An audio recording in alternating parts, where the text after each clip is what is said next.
Hey YouTube, Twig here, bringing you guys an update to my Naturia deck profile for November 2014. I wanted to give you guys an update because with the new Naturia trap card out and new challengers, I wanted to show you the different options that became available to the deck using this trap card. So let's go ahead and give you the update. I'm only running two Naturia Bamboo Shoot now, mostly because its effect is good, but now we're in a format where you deal with a lot more problems than just spell or trap cards.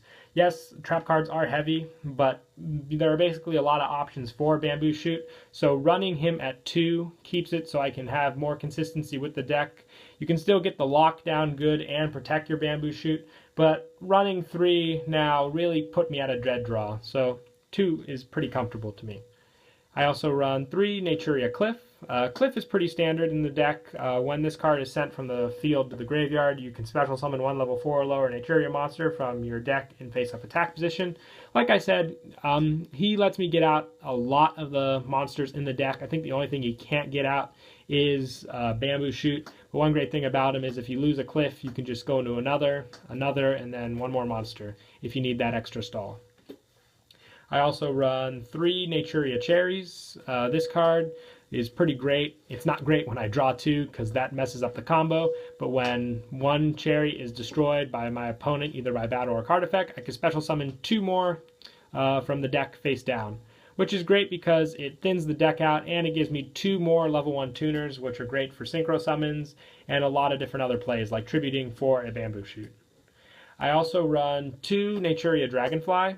Dragonfly is great late game just because he can't be destroyed by monsters with more than 1900. Actually, it's 2000 or more. I was thinking of Sonic Chick at the moment. My apologies. 2000 or more attack, and it gains 200 attack for each Naturia in your graveyard. So basically, late game, if you have a lot of Naturias in your graveyard, Dragonfly can come down as having more than 2000 attack, which will pretty much make him invincible from being destroyed by battle. And a lot of times I can just stall out, keep him in defense mode if I know my opponent does not have anything that is below 2000 available to them at that time.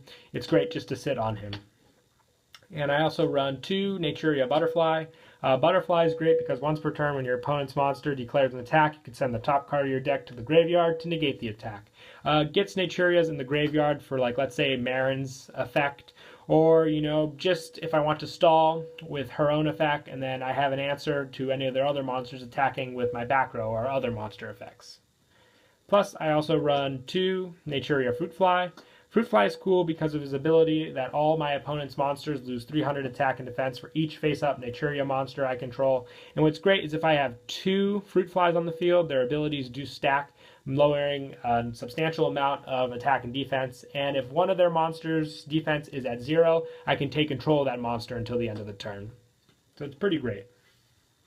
I also run 2 Cosmobeat. Cosmobeat is cool because I can play him on my opponent's turn. He's kind of the what would I call it? This is what Mandragora was based off of in Evil Swarms, except his ability is when your opponent normal summons or sets a monster, I can special summon him.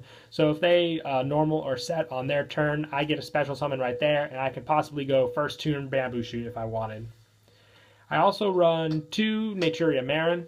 Marin's ability is when he is normal summon, I can send 1 Naturia from my deck to the graveyard, and once per turn I can target 2 Naturia monsters in my graveyard, shuffle them into the deck to draw a card. So it's great because I can recycle my cherries if need be, put back my cliffs also, and get an extra draw off of his ability.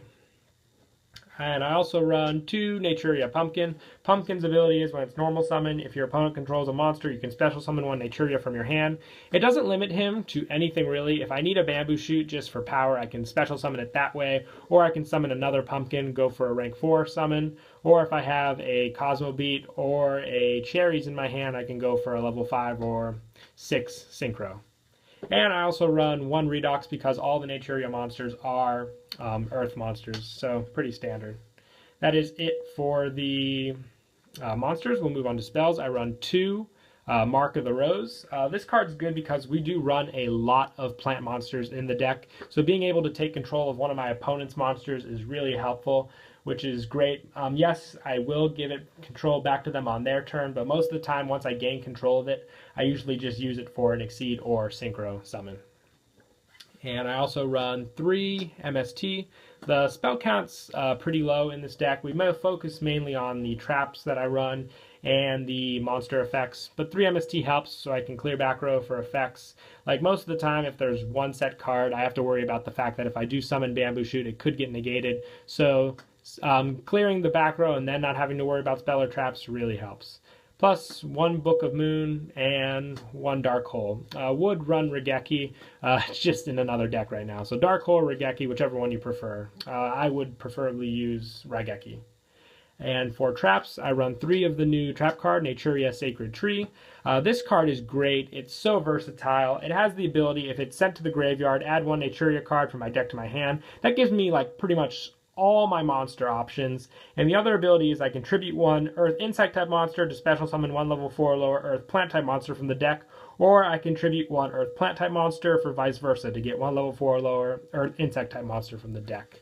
It's so good because if I need a specific monster, like let's say I need Fruit Fly for the play or Dragonfly for the play, Sacred Tree can give me that option. It can let me get the monster I want, in exchange putting Earth targets in the graveyard for, like, let's say Redox or Marin for their shuffle back effect. All in all, it's a pretty awesome card. Plus, if it gets blowed up, I have the search ability. I also run 2 Safe Zone. I use Safe Zone pretty much because there is a lock you can do with Bamboo Shoot. If you Safe Zone him, it pretty much makes him indestructible for a lot of things. I also run 3 Fiendish Chain just for stall. 1 Bottomless, 1 Torrential, 1 Solemn Warning, and 1 Compulse. That is it for the main deck. We'll move on to the extra. I run 1 Naturia Beast. I've been going back between Naturia Beast and Barkion. Right now I'm running 2 Barkion and 1 Beast, just because we are in a format where we do worry about traps more than spells, with Sanctum being a thing, Vanity's Emptiness. Barkion just helps in those situations. Plus 1 Scrap Dragon, 1 Black Rose, 1 Gaia 1 TG Hyper Librarian, 1 Catastor, 1 Leo, 1 Armades, and for Exceeds I run 1 Soul of the Silver Mountain and 1 Malaya because all of the monsters are Earth, 1 Castell, 1 Lava Vault Chain, and 1 number 101. So yep, that's it for the deck profile. Hope you guys enjoyed, and Kira Twig out.